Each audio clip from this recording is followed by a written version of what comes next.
The National League season is just 1 week away, and it's a final audition for the players of Maidstone United and Dulwich Hamlet as they meet at the Gallagher Stadium. After winning their first 3 pre-season games, Maidstone have lost against Bale and drawn at Sevenoaks in the last 2. About to begin their 3rd season in the highest tier of non-league football and make 5 alterations from their midweek draw.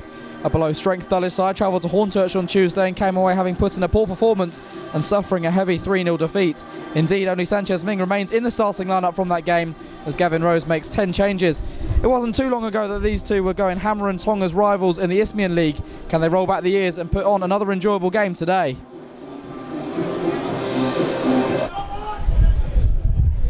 As I say, should be a very good test for the Hamlet today as they rev up preparations for the new season. An early chance. Michael Phillips in behind and Edwards has had to palm it away. Ming has to react here. Wins a free kick, foul by Jamal Watts. Alex Finney, who's not covered himself in glory, but he's helped out by Will de Havilland.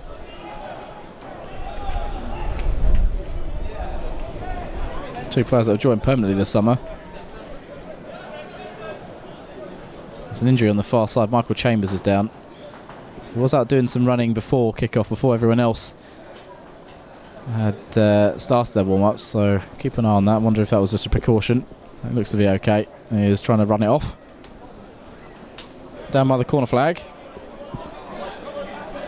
Forward to take is George McLennan, another summer recruit, the left-back from Ashford United. In it comes from him. Chambers, I think, must have got a tiny touch on that.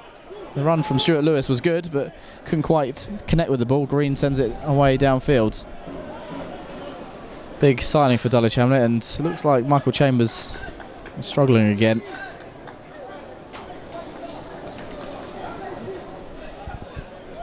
It's on by de Havilland. Nathan Ferguson. I don't know if he's touched the ball yet. Carew. Lovely pass. Spinning nicely into the path of Ming. Low cross. Clunis on his left foot, trying to put it in the bottom corner. Took it early, trying to catch Morgan unawares. Just the wrong side of the post though for Nyron Clunis. Similar time to when he scored against Bromley last Saturday. Dulwich's first attack's a decent one. Seems like a lifetime since the fixtures came out. Dulwich fans are really looking forward to the season starting. I'm sure the players are as well. Get the competitive stuff going. Maidstone have men forward here. Man over is Loza. Steadies himself, lines up the shot, got blocked by big Okongai. Losser again. Showing the inside, Ming and Ferguson between them get the ball. Not sure who it was that got the toe on the ball in the end. Carew to take Dulwich's first corner of the afternoon.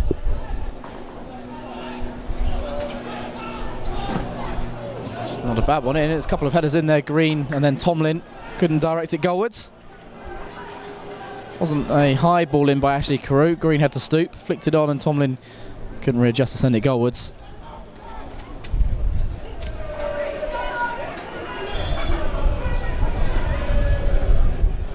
Carew, it's a bit of a deeper one this time. I think it was Congo coming in. Lawrence is round the back, off the line. Tomlin into the arms of Morgan it goes. Don't even think Tomlin's second attempt was goal bound. Lawrence's certainly was. It was a good block on the line. Carew thought about the long one, goes short to Ferguson. Very creative midfield on display for Dulwich today. Carew, Ferguson and that man Lawrence who's lost out on the ball. Turgott is in here, Blair Turgott. It's a lovely return pass to him. Draws Edwards and slots in the far corner. Excellent finish from Blair Turgott. Dulwich opened up at the back there. There's the former West Ham graduate who's made them pay. Excellent give and go. Received it back from his teammate. It made the run in behind 2 Dulwich defenders, and as Edwards came out, confidently and calmly rolled it into the far corner. Bit of a breeze. That ball just hung in the air a bit from Morgan. Here's Twomasi.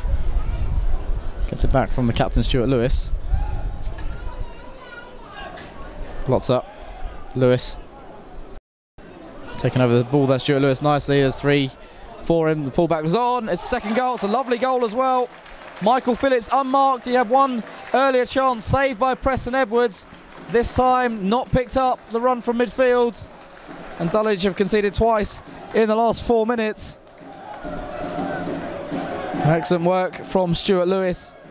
Taking over the ball from Lotzer. Advance into the area. 3 to aim for. Well, the one who was unmarked was Phillips. Put it into his path nicely. and he's curved it beyond Edwards into the top corner. Quick fire double from the hosts, and they're in control. Ashley Carew. As Tomlin coming short if he wants to use him. Just floats it in. It's away though. Here's the area where Clunis will look to strike it. It's a decent connection, and Morgan has to make the low save. That one was certainly on target from Dulwich this time. The last month of last season, Dulwich was so good from set pieces. They've scored from a few during these friendly matches as well. One of them count here. Carew. Congo was arriving around the back. De Havilland got the touch. It's out for Clunis. Strikes at goalwards again. That time it's not troubling Morgan. Happy to go with the early strike though, Nara and Clunis. Certainly backs his ability from range. Last season's top scorer. Dulwich have been peppering Lee Morgan's goal with shots. Handball from Quigley, but ball flicked up against it. I think it would have been harsh to give it. Lotzer to Twumasi. Lotzer going on the outside, Twumasi going inside. Comes back to him, great save by Edwards. Really good instinctive save by Preston Edwards. Twumasi on his weaker foot there, sending it goalwards. Edwards is furious with his defenders for allowing another chance to come his way.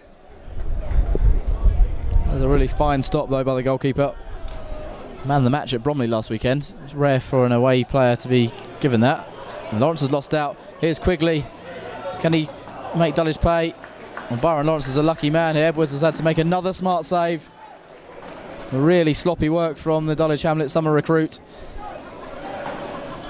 They swarm forward and they're 3 up. Quigley making Edwards produce a save. Tomlin brings it down expertly, as Gavin Tomlin usually does. And then plays a pass wide to Ming. Peter McLennan on the outside. Is there a cross for him? Yes, there is. Clunis peeling around the back, gets his head on it. And good save by Morgan at his near post. Excellent movement by Clunis. Clunis appealing for the corner, as are the Dulwich fans. Play goes on though. A really good movement from Clunis, something he's adding to his game as a striker. Gavin Rose said on interview after the Bromley game, that's where he sees his long-term future. Michael Phillips. Tomlin for Lawrence. Carew. Oh, Ming sold short there by the pass from McLennan. Plays it to Lotzer. Back with McLennan in the penalty area. Goes for goal. Another smart save by Edwards. Look destined for the far corner. Edwards has produced a few of those strong palms in this game. Needs another one there. And again, he's asking questions of his team. Where was the cover? Morgan again looking for Quigley. Congai gets up to head clear. Second ball is won though by Michael Phillips. Quigley flicks that off his chest. Phillips for Twumasi again. Look at the bodies coming to penalty area. It's deep one and volleyed over. It should have been 3. Blair Turgott can't add to his earlier goal. Excellent ball in by Seth Nana Twumasi. And the way Maidstone have played in this first half, they would have deserved that 3rd goal there. But connected with it well. Couldn't keep the shot down. Oh, wouldn't quite spin for Clunis. Unlucky for Dulwich.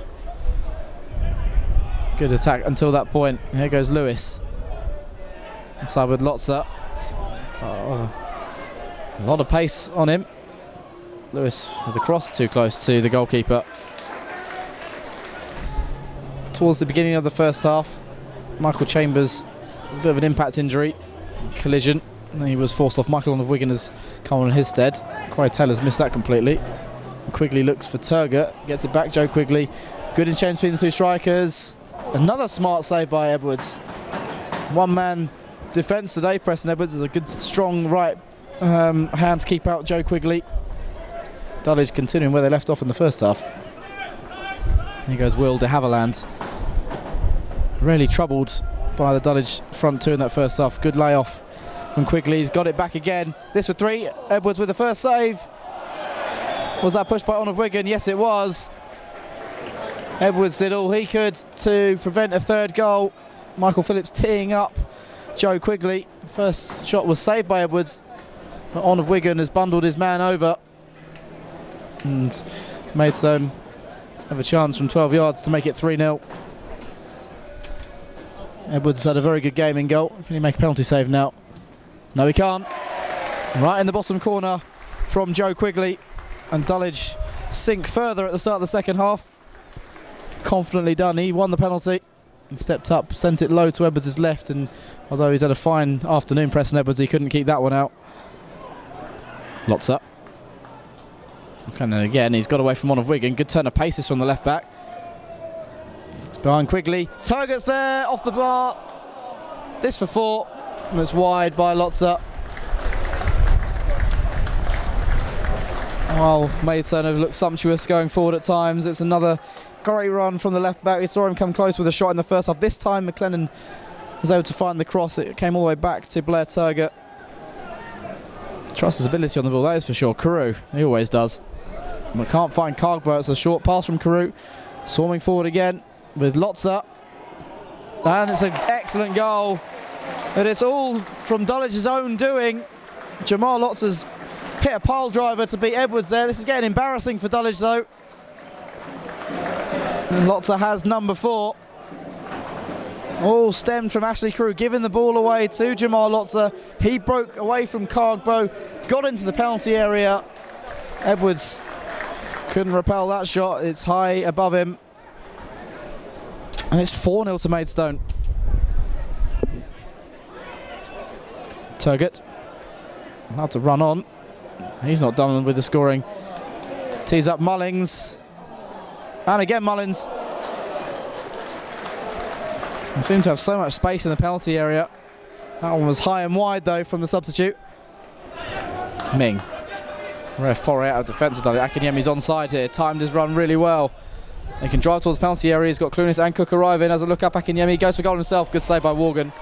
I think he tries to give the goalkeeper the eyes. Morgan's going to come out and just pick this up as well. Put out for a throw. I've been impressed with this young man, Phillips, the former Crystal Palace under-23s captain, but Taylor trying to find Cook. Oh, has just about found him. McLennan didn't get the toe on the ball, and Dulwich can try and mount an attack. Just beyond the reach of Clunis. Akinyemi seems to have fallen out of favour in pre-season. So the first choice is Turgot taking Edwards off his goal line. Taylor will hammer that away.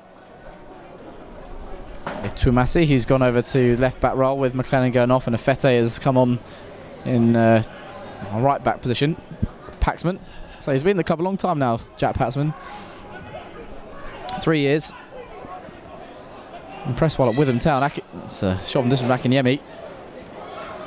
Ambitious and speculative to say the least.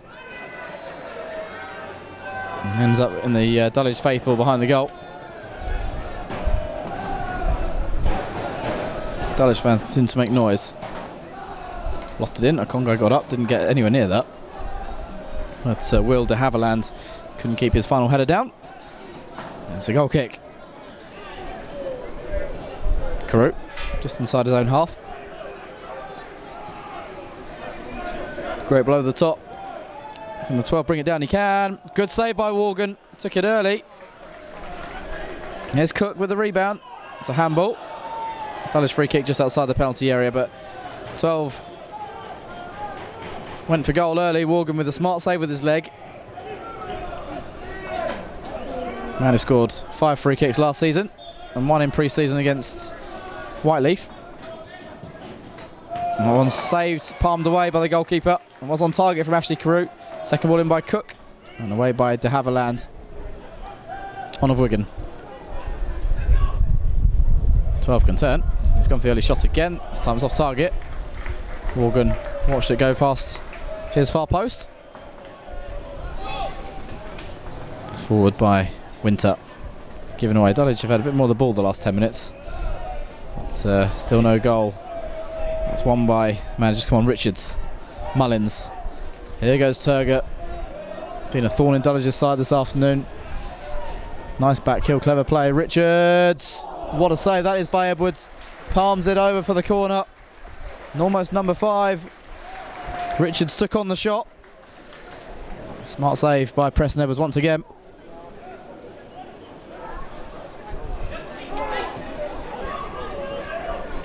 Cargwell chase this. Sliding in. Doesn't leave any prisoners. Ibrahim Cargwell on for the 12. Taking on Finney. Step over, gets to the byline, pulls it back. That's a foul, surely. Cook goes down. Got to the ball first, and de Havilland caught his ankle. And Dulwich have a chance to get themselves on the score sheet. And Carew scored in the penalty shootout win against Bromley last weekend. Scored all 7 penalties he took during the competitive season last year. Up against Worgan. Scores. And Dulwich haven't created much today, but they do have at least 1 goal to take back to South London with them. Ashley Carew, as he usually does, steps up with confidence. And despite Worgan going the right way, too powerful for him. Robbins has done well, that'll be a throw-in. If he's had a look at his watch. And draws a close to Dulwich Hamlet's pre-season for the 2018-19 season. They've ended with a resounding defeat here at the Gallagher Stadium. Maidstone by far and away the better side this afternoon. They were 2 goals up at the break.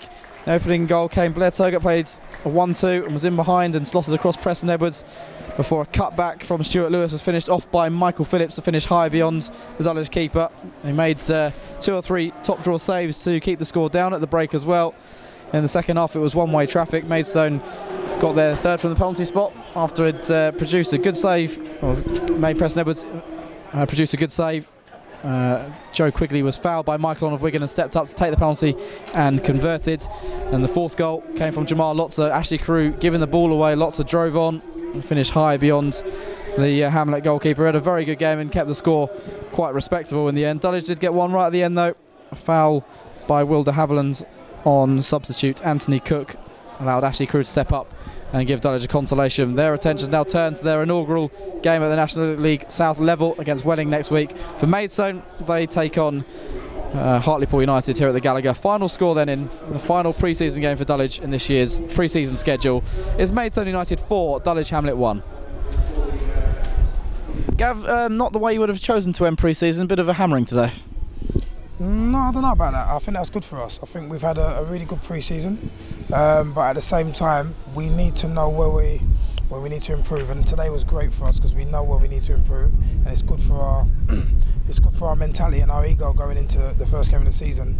Sometimes when you lose, you're a little bit more sharper in the mind and you're not as complacent. So for me, that was almost perfect for us. So what did you learn then in terms of being out on the pitch? Listen, we've played 2 full-time conference teams who play quick, high-tempo football, but good football. I think we managed a little bit better against Bromley, but today Maidstone were a touch better, a touch sharper than us today. And it just you know, for individuals, maybe we need to get a little bit fitter as the season goes on, and also understand our shape and how we can hurt teams of this level as well. There were times where we played into their press and we made life a little bit easier for them and made life harder for ourselves. But there are things that we can talk about now. We've got the video footage. We can speak to the boys about this, because if there's a team as good as Maidstone in our league, then they'll probably win it, and we need to look at that as a barometer that we need to catch up to, so we can be as competitive as possible next season. And it's games like today where you get rid of the cobwebs ahead of the new season, so get rid of those individual mistakes that are out there on display. Yeah, definitely. I mean, it's pre-season, it's early. Even maybe 3 or 4 weeks into the season, you're going to see a little bit of rust from all the players and all the teams, and people get stronger and fitter as the season goes on. So not overly concerned with that. The only thing we want the players to do, as we just spoke about, is just to look in the mirror and ask yourself, what are the things that you could have done better, what I'm asking for and what Junior's asking for and stuff like that, and even what their own standards are. As long as they do that and they try and address it next, it's fine. One positive certainly in the second half was Anthony Cook getting back on the pitch, minutes under his belt, and he looks a very lively customer. Yeah, he is. He's got bundles of energy and enthusiasm, ability as well. He's very positive and plays on the front foot, which I like, and he's a winner. So it's good to have his energy on the pitch, and he won us a penalty. Some good play with Walter as well. But look, we've got some good players, and once everyone's fit, strong and understands what we want to do, I don't think we'll be a rollover for anyone. I think we'll always give everyone a good game, and that's all we can ask for. Noticed the last couple of games, Nyron's been given the captain's armband. Is that your choice going into the season now that he's going to be first choice captain? No, it's just easy. It's pre-season. He's familiar with us and we're familiar with him, so he can lead the boys out. But we'll talk about that on Tuesday and Thursday. Who's going to lead the team throughout the season, and then go from there. Do you have an idea of who's going to line up next week, or is it a case of who trains well this week? Yeah, we've got a few injuries, as you know. So once we see what the injuries are like, then we'll know what the 11 will be. But there's a lot of competition, as you can see as well. So it's good. You know, like I said, the first game of the season doesn't dictate, you know, who will play for the rest of the season. So there's a lot of competition in our dressing room, and long may that continue.